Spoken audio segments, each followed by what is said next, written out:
Hello students, नमस्कार। विकास Bansal academy के इस ऑफिशियल यूट्यूब चैनल में आप सभी का हार्दिक अभिनंदन। आज है 27 अप्रैल और आज की इस वीडियो में बहुत सारे करंट अफेयर्स और उनके रिगार्डिंग बहुत सारे स्टैटिक जीके के क्वेश्चन कंप्लीट करेंगे। इस वीडियो के अंत में रूटीन की तरह आप सभी स्टूडेंट्स के लिए कुछ क्वेश्चंस रखे गए हैं। आपने उन सभी क्वेश्चंस के जवाब देने हैं, ठीक है। चलिए बढ़ते हैं पहले क्वेश्चन पे।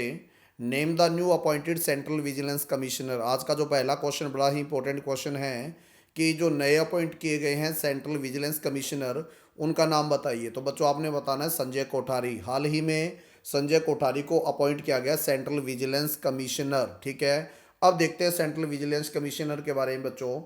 इसकी स्थापना 11 फरवरी 1964 को हुई, ठीक है। कुछ सेटअप कब हुआ? 11 फरवरी 1964 को, टू एड्रेस गवर्नमेंट करप्शन।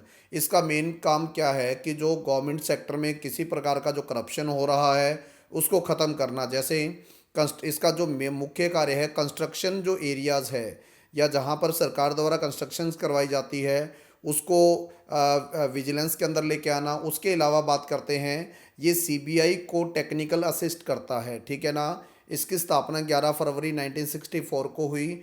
एक कमेटी बनाई गई थी के शांता नाम कमेटी, और इस कमेटी की अध्यक्षता में ये सेंट्रल विजिलेंस कमिश्नर बना। इसका जो हेडक्वार्टर है वो बच्चों आपने बताना है न्यू दिल्ली के अंदर।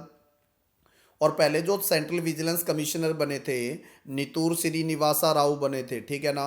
आपको पहला सेंट्रल विजिलेंस कमिश्नर पूछ सकता है, आपने बताना है नितूर श्रीनिवासा राव। अब एक क्वेश्चन आपको और आ सकता है कि सेंट्रल विजिलेंस कमिश्नर में कितने अधिकारी होते हैं बच्चों। एक तो सेंट्रल विजिलेंस कमिश्नर होते हैं और दो विजिलेंस कमिश्नर होते हैं, टोटल 3 अधिकारी होते हैं। और इनको अपॉइंट किया जाता है सेंट्रल विजिलेंस कमिश्नर को प्रेसिडेंट के द्वारा, और इनको रिकमेंड करता है प्राइम मिनिस्टर। एक कमेटी बनती है, उस कमेटी में प्राइम मिनिस्टर उस कमेटी के चेयरमैन होते हैं, होम मिनिस्टर उसमें मेंबर होते हैं, और एक मेंबर और होते हैं लीडर ऑफ ऑपोजिशन। जो लीडर ऑफ ऑपोजिशन होते हैं इस कमेटी के मेंबर होते हैं, और इनसे राय ली जाती है। उसके बाद में ही सेंट्रल जो विजिलेंस कमिश्नर का नाम सजेस्ट किया जाता है प्रेसिडेंट को, और अपॉइंट करता है प्रेसिडेंट ऑफ इंडिया, ठीक है ना। अब इसमें 3 ऑप्शन और है। जिम ब्रिडेनस्टाइन, ये नासा के एडमिनिस्ट्रेटर है, ठीक है ना। एन बीरेन सिंह मणिपुर के सीएम हैं, और बलराम भार्गव बच्चों Indian council of medical research के डायरेक्टर जनरल है, ठीक है।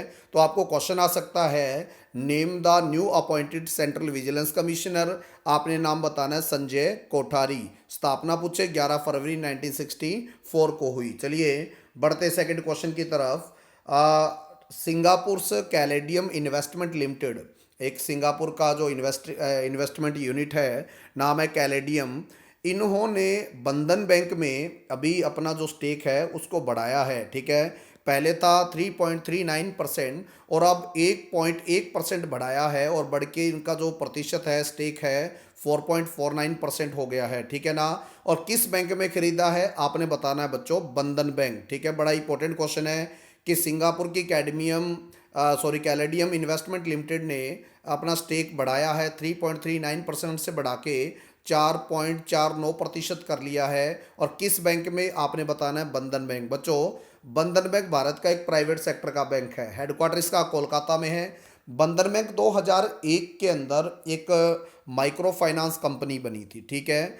उसके बाद में 2006 में इसको लाइसेंस मिला था नॉन बैंकिंग फाइनेंस कंपनी का, और 2014 के अंदर इसको एज अ कमर्शियल बैंक का लाइसेंस मिला था, ठीक है। तो इसका हेडक्वार्टर है कोलकाता में। थीम पूछे आपको, टैगलाइन पूछे इसका, आपका भला सबकी भलाई। इसकी टैगलाइन आपको पूछी जा सकती है बंधन बैंक की। आपने बताना है आपका भला आपका भला सबकी भलाई, और इसका हेडक्वार्टर है कोलकाता के अंदर। कोलकाता कैपिटल है वेस्ट बंगाल की। चेयरमैन का नाम है डॉक्टर अनूप कुमार सिन्हा, और इसके एमडी एंड सीईओ का नाम है चंद्रशेखर घोष। और बच्चों चंद्रशेखर घोष इसके जो है फाउंडर है, ठीक है ना। अगर फाउंडर पूछे बंधन बैंक के, आपने नाम बताना चंद्रशेखर घोष। चलिए क्वेश्चन नंबर 3 पे आते हैं। धनवंतरी स्कीम लॉन्च करी है हाल ही में, ठीक है, to deliver the locally unavailable medicine to patients at home. इस स्कीम के तहत, धनवंतरी स्कीम के तहत लोगों को घर घर मेडिसिन पहुंचाई जाएगी। और क्वेश्चन पूछे किस स्टेट ने लॉन्च करी है, आपने बच्चों बताना है आसाम, ठीक है। और इस स्कीम के तहत 200 रुपये तक, यानी बिलो 200, ठीक है, वो मेडिसिन जो है उस जहाँ जिस यूनिट में इन्फॉर्म किया जा रहा है उसके 10 किलोमीटर के एरिया के अंदर ये मेडिसिन घर पहुंचाई जाएगी, क्योंकि कोविड-19 की वजह से कुछ लोग बहाने बनाकर बाहर जाते हैं, कुछ लोग पहुंच नहीं पाते, ठीक है। इसलिए इस स्कीम को लॉन्च किया गया असम में, और 200 रुपये तक की मेडिसिन जो है फ्री प्रोवाइड की जाएगी। अब आपको असम की कैपिटल पूछ सकता है, दिसपुर बताना है, ठीक है ना। अहोम राजा पैलेस पूछे ना, असम के अंदर है, क्योंकि अहोम डेंसिटी थी, और अहोम राजा पैलेस पूछे आपने बताना है आसाम। और गुवाहाटी हाई कोर्ट जो है वो आसाम की है, लेकिन ये 4 स्टेट को सर्व करती है गुवाहाटी हाई कोर्ट, आसाम, नागालैंड, अरुणाचल और मिजोरम। बहुत बार क्वेश्चन आता है कि नागालैंड की हाई कोर्ट कौन सी है, तो गुवाहाटी हाई कोर्ट जो है वो ज्यूरिसडिक्शन एरिया जो है नागालैंड का उसमें ही आता है। तो आसाम, नागालैंड, अरुणाचल और मिजोरम, इन 4 स्टेट की एक ही हाई कोर्ट है और नाम है गुवाहाटी हाई कोर्ट। अब बढ़ते आगे, काजीरंगा नेशनल पार्क और मानस नेशनल पार्क जो है ये आसाम में है, और ये यूनेस्को वर्ल्ड हेरिटेज साइट है, और वन ऑन रहीनोसर्स के लिए काफ़ी फेमस है काजीरंगा नेशनल पार्क, ठीक है। उसके अलावा अगर बात करें जो वाइल्ड बफेलो है, ठीक है ना, वाट तो वो भी इधर काजीरंगा में ही पाई जाती है। तो काजीरंगा नेशनल पार्क और मानस नेशनल पार्क ये आसाम में है। धौला सादिया ब्रिज, जिसको डॉक्टर भूपेन हजारिका ब्रिज कहा जाता है, ये भारत का लॉन्गेस्ट रिवर ब्रिज है बच्चों, ठीक है। सबसे भारत का लंबा ब्रिज जो किसी रिवर के ऊपर बना हुआ है। पहले महात्मा गांधी सेतु था पटना में, लेकिन अब धौला सादिया ब्रिज है, और इसका ऑफिशियली जो नाम है डॉक्टर भूपेन हजारिका ब्रिज है। धौला सादिया इसलिए रखा गया नाम क्योंकि इस ब्रिज के एक साइड धौला जो टाउन है, एक साइड सादिया टाउन है, इसलिए इस ब्रिज का नाम रख दिया धौला सादिया, लेकिन ऑफिशियली नाम है डॉक्टर भूपेन हजारिका। और डॉक्टर भूपेन हजारिका एक क्लासिकल सिंगर थे इंडिया के, ठीक है, जिनके नाम पे इसका नाम रखा गया, और वो सादिया विलेज से बिलोंग करते थे, सादिया विलेज से, और उनको 2019 में भारत रत्न भी मिला। और ये जो ब्रिज है लोहित रिवर के ऊपर बना हुआ है, और लोहित रिवर ब्रह्मपुत्रा रिवर की ट्रिब्यूटरी रिवर है, ये आपने बताना है। इस ब्रिज की जो लेंथ है 9.13 किलोमीटर है, ठीक है ना, 9.13 किलोमीटर इसकी लेंथ है, और डॉक्टर भूपेन हजारिका इसका नाम है। तो क्वेश्चन आया आपको कि धन्वंतरी स्कीम कहाँ पर लॉन्च की गई है, आसाम में। आसाम की कैपिटल दिसपुर आपने बताना है, ठीक है ना। इसके अलावा आसाम के सीएम पूछे आपने बताना है सर्बानंद सोनोवाल, ठीक है। आसाम के सीएम सर्बानंद सोनोवाल है, और गवर्नर का नाम है जगदीश मुखी। चलिए क्वेश्चन नंबर 4 पे आते हैं बच्चों।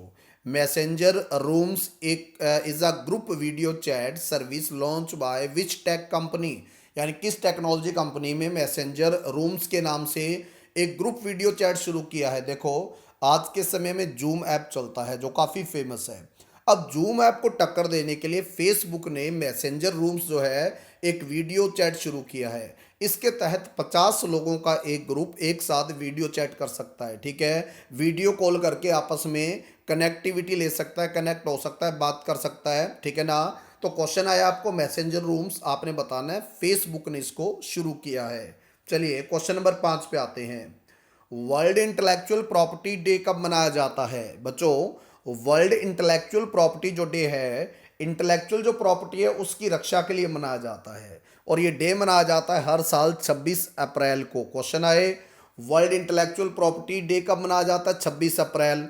और इस साल का जो थीम है innovate for a green future, ठीक है ना। इस साल का थीम पूछे ना, आपने बताना है innovate for a green future. और WIPO का जो हेडक्वार्टर है वो आपने बताना है जिनेवा के अंदर, इसका हेडक्वार्टर है जिनेवा के अंदर, और स्थापना हुई थी 14 जुलाई 1967 को। इसकी जो स्थापना हुई 1967 को स्थापना हुई, और इस करके ये 26 अप्रैल को डे मनाया जाता है। अब क्वेश्चन आएगा 26 अप्रैल को ही दिवस क्यों मनाया जाता है? स्थापना तो 14 जुलाई को हुई बच्चों।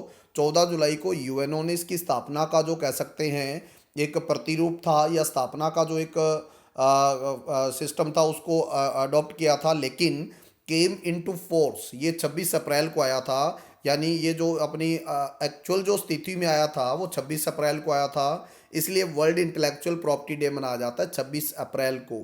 और इसका जो थीम है innovate for uh green future.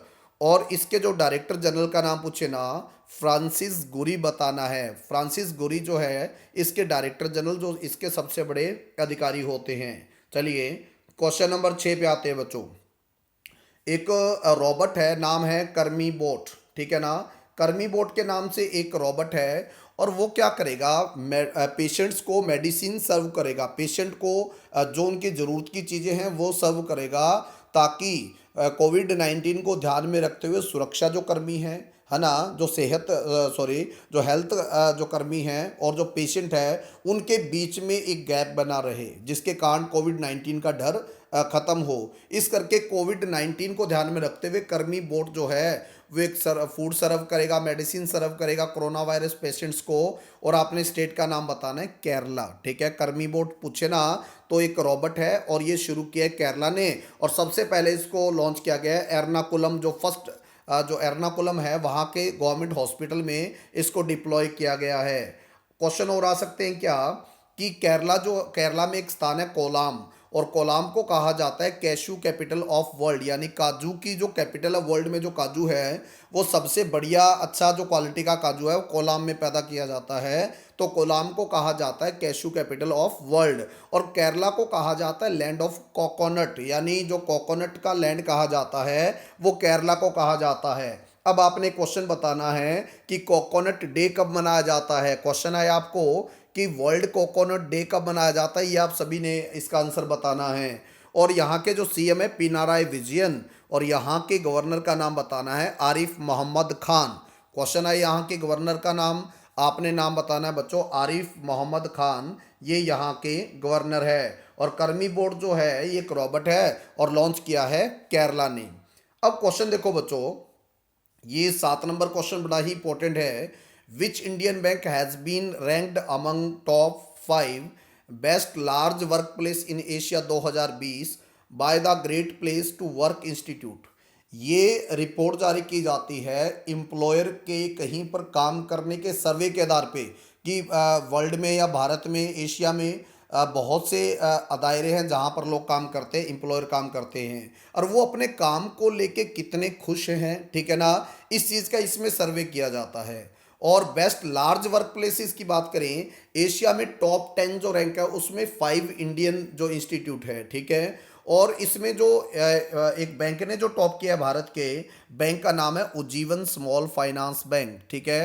Question आया आपको best large work place in Asia 2020 में किस इंडियन बैंक को रैंक किया गया है, तो आपने बताना है उज्जीवन स्मॉल फाइनेंस बैंक, और इसका रैंक है 5वां, ठीक है। वर्ल्ड में या एशिया में इसका रैंक जो है वो 5वां है। और पहला जो रैंक मिला है वो Bhushan bank of south Korea, ठीक है, भूषण बैंक है साउथ कोरिया का, उसको पहला रैंक मिला है। और उज्जीवन स्मॉल फाइनेंस बैंक का हेडक्वार्टर है बेंगलुरु के अंदर। अब बच्चों एक क्वेश्चन और आ सकता है कि स्मॉल फाइनेंस बैंक जो है, अगर उसको बैंक बनना है, आरबीआई से लाइसेंस लेना है, तो उसको पेड अप कैपिटल कितना चाहिए, ठीक है, कि कितना उसके पास कैपिटल होना चाहिए कि वो बैंक ओपन हो सकता है। आपने बताना है 200 करोड़, पहले 100 करोड़ था, लेकिन आरबीआई ने 2019 में वो अमाउंट बढ़ाकर 200 करोड़ कर दिया है। और एक बात बच्चों, थोड़े टाइम पहले क्वेश्चन आया था स्टेट बैंक ऑफ इंडिया के एग्जाम में कि एक स्मॉल फाइनेंस बैंक जो है, अगर एक उसको बैंक बनना है, ठीक है, पेमेंट बैंक से अगर स्मॉल फाइनेंस बैंक बनना है तो पेमेंट बैंक कितने साल के बाद स्मॉल फाइनेंस बैंक बन जाता है, तो आपने बताना है 5 साल। अगर कोई बैंक 5 साल ऑपरेशन कर लेता है, ऑपरेशनल होता है, और उसके बाद वो जो है स्मॉल फाइनेंस बैंक बन सकता है। A payment bank can convert into small finance bank after 5 year, ये भी आपने अच्छे से बताना है। और बच्चों, चाहे स्मॉल फाइनेंस बैंक है चाहे पेमेंट बैंक है, दोनों के दोनों पर ईयर पर अकाउंट 1 लाख रुपए से जो ज़्यादा है वो डिपॉजिट एक्सेप्ट नहीं कर सकते। अब आगे एक पॉइंट और देखते हैं। Payment bank take deposit only up to 1 lakh per account, है ना।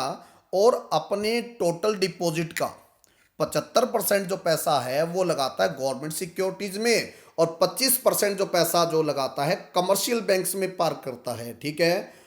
और पेमेंट बैंक जो है ना तो लोन इशू कर सकता और ना ही क्रेडिट कार्ड जो है वो इशू कर सकता, क्योंकि लोन दे नहीं सकता, और दे नहीं सकता तो क्रेडिट कार्ड भी नहीं जो इशू कर सकता।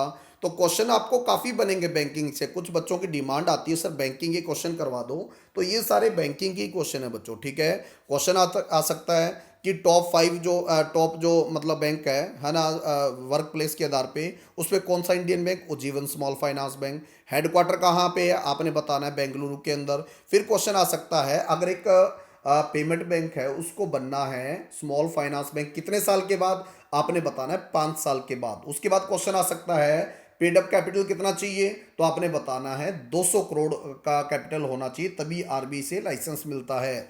और भारत का पहला पेमेंट बैंक था एयरटेल पेमेंट बैंक, और एयरटेल पेमेंट बैंक का हेडक्वार्टर आपने बताना है नई दिल्ली। अब कुछ और बैंक है इसमें वो देखते हैं, जैसे पेटीएम पेमेंट बैंक है, ये नोएडा में है। उज्जीवन स्मॉल फाइनेंस बैंक है, ये बेंगलुरु में है। Capital area small finance bank ये पंजाब के जलंधर में है। और आईपीपीबी यानी इंडियन पोस्ट पेमेंट बैंक, इसका हेडक्वार्टर है न्यू दिल्ली के अंदर। तो उम्मीद है ये क्वेश्चन आप लोग कर पाओगे। चलिए क्वेश्चन नंबर 8 पे आते हैं बच्चों। हाँ जी, क्वेश्चन नंबर 8 पे आते हैं। वोडाफोन आइडिया काफ़ी चर्चा में है। वोडाफोन आइडिया काफ़ी घाटे में चल रही है company. Vodafone Idea has partnered with which payment app to launch recharge Saathi program, ठीक है। अब इन्होंने एक कंपनी के साथ टाइप किया है रिचार्ज साथी, ताकि जो छोटे छोटे उद्योगपति है, जो एमएसएमई या छोटा सा कारोबार शुरू करते हैं मोबाइल्स वगैरह का, और रिचार्ज करने पर उनको भी फ़ायदा मिले, जैसे कैशबैक आ जाना और आ जाना उस तरीके से। तो वोडाफोन आइडिया ने जिस बैंक के साथ टाइप किया, जिस पेमेंट ऐप के साथ टाइप किया रिचार्ज साथी के लिए, तो आपने बताना है पेटीएम, ठीक है ना। आपने बताना है पेटीएम, और पेटीएम का हेडक्वार्टर भी नोएडा के अंदर है। तो बड़ा इंपॉर्टेंट क्वेश्चन है कि रिचार्ज साथी के लिए वोडाफोन आइडिया ने किसके साथ टाइप किया है, तो आपने बताना है पेटीएम के साथ टाइप किया। कभी समय था हच हुआ करता था, हच से वोडाफोन बना, वोडाफोन के बाद आइडिया के साथ टाइप किया, और देखो कैसी स्थिति में पहुंच गया है, ठीक है ना। तो इसका जो आंसर बताना आपने पेटीएम बताना है। क्वेश्चन नंबर 9 पे आइए सारे। बड़ा इंपॉर्टेंट क्वेश्चन है कि कौन सा भारतीय स्टेट पहला भारतीय स्टेट बन गया है to start software based in house facility of virtual courts. Virtual का मतलब ऑनलाइन, ठीक है ना। वर्चुअल का मतलब ऑनलाइन होता है। वर्चुअल बैंकिंग भी आप सुनते हो, तो ऑनलाइन या इंटरनेट बैंकिंग को ही वर्चुअल बैंकिंग कहा जाता है। तो virtual courts for hearing in high court and district court की जो सुनवाई है कोविड-19 के मद्देनज़र, वो सुनवाई आपकी ऑनलाइन वीडियो कॉन्फ्रेंसिंग के जरिए होगी। और इस स्टेट का जो नाम है उत्तर प्रदेश है, ठीक है। आपको क्वेश्चन है भारत का पहला स्टेट जिसने कोर्ट्स की सुनवाई को ऑनलाइन कर दिया है, तो आपने बताना है उत्तर प्रदेश। और उत्तर प्रदेश के हाई कोर्ट का नाम है इलाहाबाद हाई कोर्ट, और इसकी स्थापना 17 मार्च 1866 को हुई थी। और ये भारत का फोर्थ जो सबसे ओल्डेस्ट हाई कोर्ट है, चौथे नंबर का हाई कोर्ट है, जो इस्टेब्लिश हुआ था 1866 के अंदर। और क्वेश्चन पूछे भारत का सबसे पुराना हाई कोर्ट, तो आपने बताना है कैलकाटा। आज के टाइम तो कोलकाता कहा जाता कैलकाटा को। तो कैलकाटा हाई कोर्ट जो था वो इंडिया का ओल्डेस्ट हाई कोर्ट था, और उसकी स्थापना 2 जुलाई 1862 को हुई। क्वेश्चन है आपको इंडिया का सबसे पुराना हाई कोर्ट कौन सा है, कोलकाता हाई कोर्ट है। स्थापना कब हुई, 2 जुलाई 1862 को हुई। अब आपने क्वेश्चन बताना है इंडिया में टोटल कितने हाई कोर्ट है, ठीक है। इंडिया में टोटल कितने हाई कोर्ट है, और नेशनल जो वोटर डे कब मनाया जाता है, जिसमें वोटिंग का अधिकार होता है बच्चे को, तो वोटर्स डे कब मनाया जाता है, ये आपने बताना है। अब आगे देखो, Allahabad is officially known as Prayagraj. आज इसका नाम जो है प्रयागराज कर दिया गया है। और इसका निकनेम है इलाहाबाद का संगम सिटी, क्योंकि यहाँ पर 3 नदियों का संगम होता है, जहाँ पर कुंभ का मेला भी लगता है। और तीनों नदियाँ गंगा, यमुना और सरस्वती। और सिटी ऑफ प्राइम मिनिस्टर्स भी कहा जाता है। भारत के बहुत सारे प्राइम मिनिस्टर, जैसे जवाहरलाल नेहरू, उसके अलावा मैं बात करूँ इंदिरा गांधी, राजीव गांधी, और भी बहुत सारे, चाहे मोरारजी देसाई है और है लाल बहादुर शास्त्री है, तो ये सारे के सारे प्रधानमंत्री जो है ये इलाहाबाद की देन है। इसलिए इलाहाबाद को सिटी ऑफ प्राइम मिनिस्टर्स कहा जाता है, एबोर्ड ऑफ गॉड कहा जाता है, यानी भगवान की धरती कहा जाता है। और हिस्टोरिकल जो अल्फ्रेड पार्क है, ठीक है, जहाँ पर फिरंगियों ने चंद्रशेखर आज़ाद को घेर कर मारा था, तो बड़ी अच्छी कविताएं भी इस पे लिखी गई है। तो फिरंगियों ने चंद्रशेखर आज़ाद को घेर कर मारा था, और आज़ाद का एक बहुत ही अच्छा किस्सा कि पूरे फिरंगियों ने उनको घेर लिया, लेकिन उनके हाथों मरना उनको मंजूर नहीं था और अपनी पिस्तौल की आखिरी गोली से अपने आप को मार लिया और भारत माता के चरणों में अपने आप को शहीद कर दिया। तो जब उन गाथाओं को सुनते हैं ना, तो ऐसा लगता है कि वो लोग थे जो अपने देश के लिए, भारत माँ के लिए न्योछावर हो गए। और आज ऐसा भारत है जिसमें लोग लॉकडाउन के दौरान देश के लिए घर में भी नहीं रह सकते, ठीक है ना। तो सोचने का विषय है। तो क्वेश्चन है आपको, हिस्टोरिकल अल्फ्रेड पार्क कहाँ पे है? आपने बताना है इलाहाबाद के अंदर है। क्वेश्चन नंबर 10 पे है ये सारे। Which state starts telemedicine service eight 300 health centres? Telemedicine service के जरिए डोर स्टेप जो मेडिसिन की सप्लाई की जाएगी, ठीक है। और इसका भी जो शुरुआत की गई पंजाब में की गई है और इसका मेन मकसद है कि लोग जो है लॉकडाउन के दौरान घरों में रहे। अब बाहर जाते हैं तो पुलिसकर्मी पूछते कहाँ जा रहे हो, तो एक ही बहाना होता है कि मेडिसिन लेने जा रहे हैं, दवाई लेने जा रहे हैं। असल में वो जाते तो दवाई लेनी है, लेकिन वो दवाई जो है वो पुलिस के डंडों वाली दवाई होती है, ठीक है ना। तो क्वेश्चन आए आपको, टेलीमेडिसिन सर्विस कहाँ पे शुरू की गई है? पंजाब में शुरू की गई है, ताकि लोगों को घर तक मेडिसिन की जो सप्लाई है वो की जा सके। और बच्चों, लॉकडाउन के दौरान जो सुरक्षाकर्मी हैं, पुलिसकर्मी हैं, तो वो अपनी सुरक्षा करते हैं, इसलिए उनका भी सहयोग करें और सारे घर में रहे। अब क्वेश्चन नंबर 11 पे आते हैं, बड़ा important question. In which state is the Dehing Patkai elephant reserve located? एक रिजर्व है देहिंग पटकाई एलिफेंट रिजर्व, बड़ा इंपॉर्टेंट क्वेश्चन है और ये आपने बताना है आसाम के अंदर है। काफ़ी चर्चा में कोयले की खनन के कारण, ठीक है ना। अब इसके बारे में कुछ बात करते हैं अपन, देहिंग पटकाई एलिफेंट रिजर्व के बारे में। पहला तो बच्चों, इसको जयपुर रेन फॉरेस्ट भी कहा जाता है, बरसात बहुत होती है यहाँ पे, ठीक है ना। और इसको जयपुर रेन फॉरेस्ट भी कहा जाता है। और देहिंग जो है एक रिवर है और पटकाई एक हिल का नाम है, इसलिए इस एलिफेंट रिजर्व या वाइल्ड लाइफ सेंचुरी का नाम पड़ गया देहिंग पटकाई एलिफेंट रिजर्व या वाइल्ड लाइफ सेंचुरी। तो आपने बताना है देहिंग एक रिवर है और पटकाई एक हिल है। अब आगे देखो क्या डाटा है कि it is only sanctuary in India which is home to 7 different species of wild cats, जैसे लेपर्ड है, टाइगर है, गोल्डन कैट है, लेपर्ड कैट है, क्लाउडेड लेपर्ड है, या मार्बल्ड कैट है, या जंगल कैट है। इन सभी की प्रजाति जो है ये देहिंग पटकाई में पाई जाती है। The national board for wildlife has recommended coal mining. अब जो कोल माइनिंग की जा रही है उसका एक हिस्सा जो है, जहाँ पर कोल माइनिंग की जाएगी उसका एक हिस्सा इस एलिफेंट रिजर्व का हिस्सा है, इसलिए काफ़ी चर्चा में है। अब बात करते हैं national board for wild life. ये 2003 में बना था बच्चों, ठीक है।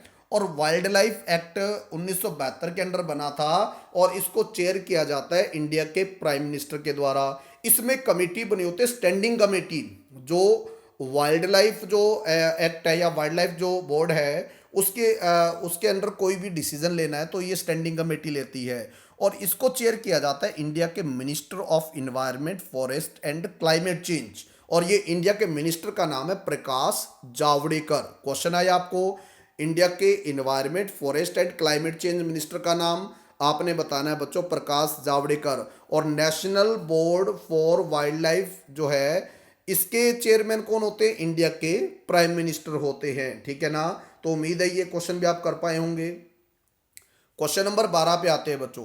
विच industry has the top exporting sector during April 2019 to January 2020? April 2019 से लेकर जनवरी 2020 तक जितना भी एक्सपोर्ट हुआ है उस एक्सपोर्ट में सबसे ज़्यादा कंट्रीब्यूशन किस सेक्टर का रहा है? तो आपने बताना है केमिकल्स एंड पेट्रोकेमिकल, ठीक है। काफ़ी चर्चा में अभी आपने इंडिया के जो सर्बानंद सोनोवाल है इनका ट्वीट देखना था, बड़े खुश नज़र आ रहे थे। और जो सबसे बड़ा योगदान रहा है केमिकल और पेट्रोकेमिकल इंडस्ट्री का रहा है, ठीक है ना। इन्होंने जो है टोटल जो एक्सपोर्ट हुआ है उसका 14.35 जो % हिस्सा है वो आपको बताना है केमिकल और पेट्रोकेमिकल का रहा है, ठीक है। इंडिया के जो यूनियन मिनिस्टर है केमिकल एंड फर्टिलाइजर, नाम है सदानंद गौड़ा, ठीक है।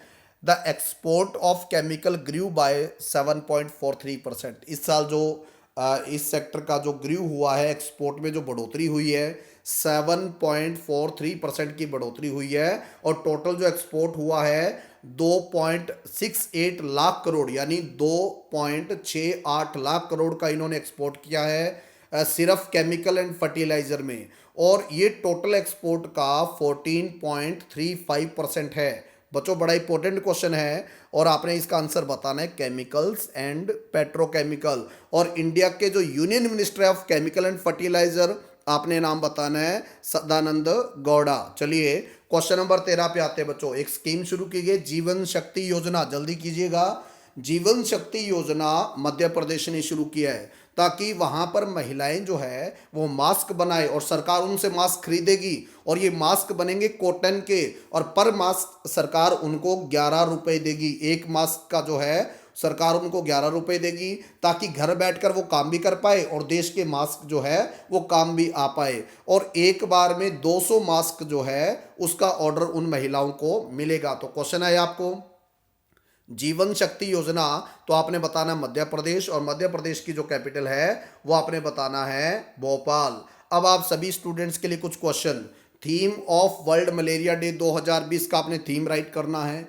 संपर्क दीदी जो ऐप है किसने लॉन्च करी है। Name the forest city of India, किसको फॉरेस्ट सिटी कहा जाता है। और नेशनल इंस्टीट्यूट ऑफ हाइड्रोलॉजी है ये कहाँ पर लोकेटेड है। Which portal and scheme launch on National Panchayati Raj Day by Prime Minister Shri Narendra Modi. Question number 6 पे आते हैं।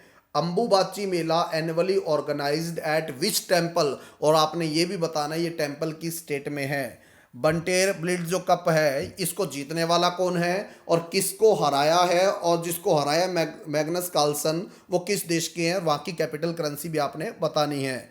उषा गांगुली की हाल ही में डेथ हुई है और ये किस प्रोफेशन से बिलोंग करते थे। Lebanon is first Arab nation to legalise cannabis या मैरिजुआना या भांग, है ना। What is the capital of Lebanon, और आपने करेंसी भी बतानी है। यहाँ के प्राइम मिनिस्टर प्रेसिडेंट का भी नाम बताना है। आगे बढ़ते हैं। मीराबाई चानू एंड जेरेमी लाल रिनुंगा ये किस खेल के खिलाड़ी हैं। और क्वेश्चन नंबर 11 पे आइए।